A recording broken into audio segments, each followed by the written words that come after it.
Pablo Neruda. Iz zbirke 20 ljubavnih pjesama i jedna očajna. Preveo Zvonimir Golov. Noćas bih mogao napisati stihove. Noćas bih mogao napisati najtužnije stihove. Napisati, na primjer, noć je posuta zvijezdama, trepere modre, zvijezde u daljini. Noćni vjetar kruži nebom i pjeva. Noćas bih mogao napisati najtužnije stihove. Volio sam je, a ponekad je i ona mene voljela. U noćima kao ova bila je u mom naručju. Ljubljak je, koliko puta, ispod beskrajna neba.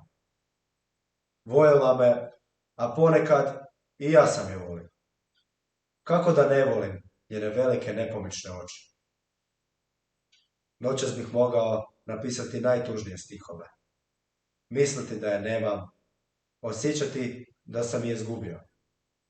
Slušati noć beskrajno, još mnogo dužu od nje. I stih pada na dušu kao rosa na pašnjak.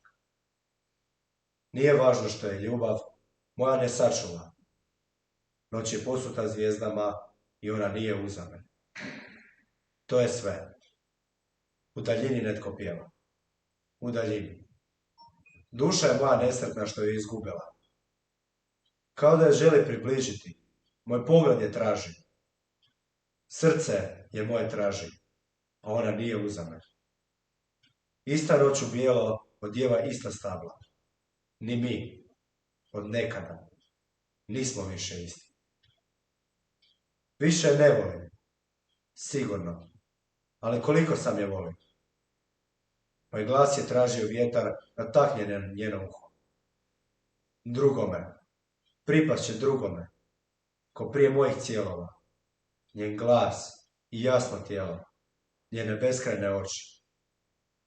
Više je ne volim, zaista, no možda je ipak volim. Ljubav je tako kratka, a zaborav tako dug. Jer sam je u noćima poput ove držao u naručju. Duša je moja nesretna što je izgubila. Iako to je posljednja bol koju mi zadaje i posljednji stihovi koje za nju pišem.